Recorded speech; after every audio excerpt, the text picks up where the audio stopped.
We're just going to come to another bit more time of sharing. And so I wanted to invite Sue up because she had some really great news to share with us. Thank you.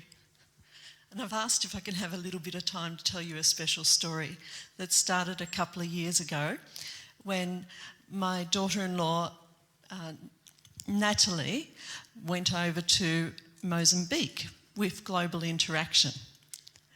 And she went there on a 6-week global experience trip. And while she was there, she was praying to the Lord, Lord, where do you want Adam and I to come back to serve you? And she kept hearing the word Malawi, even though she was in Mozambique. So she said, God, as if this is from you, please, while I'm here in Africa, take me to Malawi. Well, she got so ill.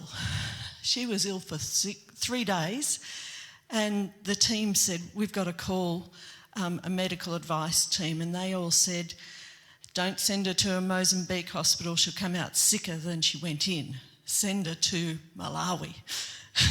To hospital, and she spent 4 days in a Malawi hospital. She came back for 2, and then she got an email from the airline to say, sorry, we've cancelled your flight from one end of Mozambique to the other. You're going to have to find another way to get to your Johannesburg to get home. And her flight was the next day. They quickly worked out that the only place they could do that was to drive her 6 hours to Malawi. And again, she went to Malawi. And while she was there, she happened to catch the same flight back as her supervisor from Whitley Theological College was travelling on. He'd come to see her, but she'd ended up in hospital while he was there, so he couldn't really visit her very well. But she travelled with him back. That was the start of them knowing that they were called to Malawi.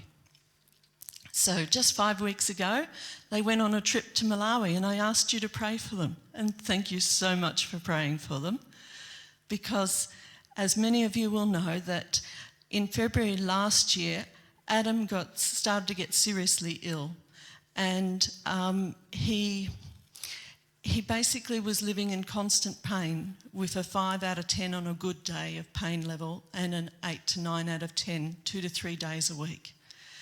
And his stomach had stopped working properly. It was taking 3 to 4 times as long as normal to process food. So there was masses of food he couldn't eat. And by May, it was getting worse. And that happens to be relevant to the story too.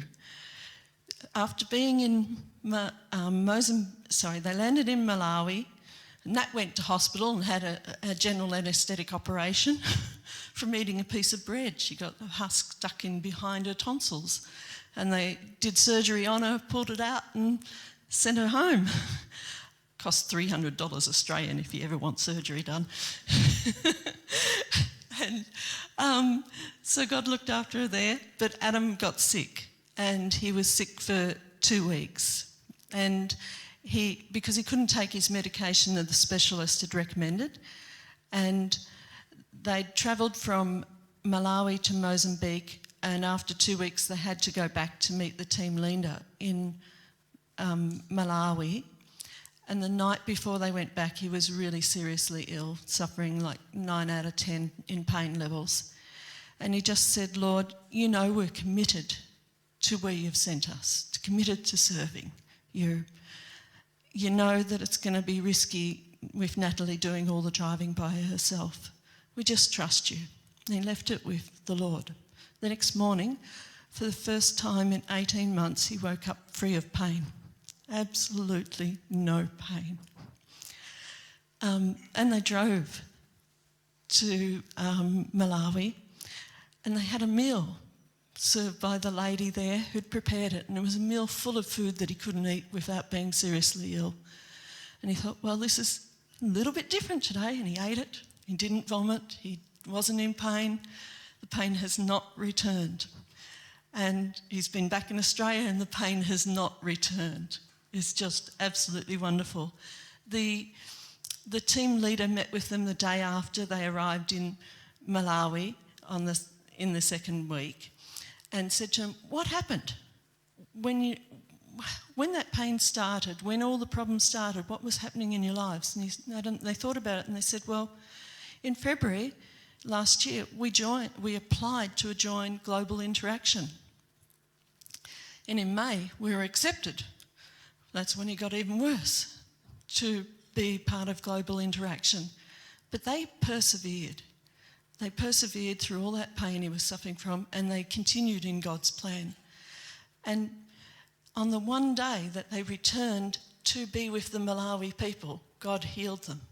And I personally see that as a tremendous testimony for the future, that God healed him on that day and that they did everything to be with the Malawi people, no matter how much they suffered. And I think that's going to be a powerful story in the future. I want to add a little bit from my own experience and my husband's experience with cancer. And that God puts us in the right places. My husband's name was David. He led us through David being in hospital to a man named Dave, who, because I was there at the right time and talked to him and prayed for him, he gave his life to the Lord. And then on another time, when David had to go by ambulance for some other pain to St Vincent's Hospital, he was put in a room next to another lady, and the lady was crying, and I went in and talked to her while David had scans to find out what the pain was being caused by. And her name was Sue, and she tried to commit suicide on that day. And the doctors came around a little bit after an hour and a half and said to her, "How are you now?" And she said, "I am much better, thanks. No thanks to you lot, I just want to talk about the weather. But thanks to this lady who talks about things that are important." So God he uses the trials we go through to put us in the right place in the right time and have the words to help others. And David's message on the first day he got here to this church, while he was suffering with cancer, he'd been getting better and better and better. And that was, I've got to give you a tip from Doug Heckathorn. Yes, you, Doug.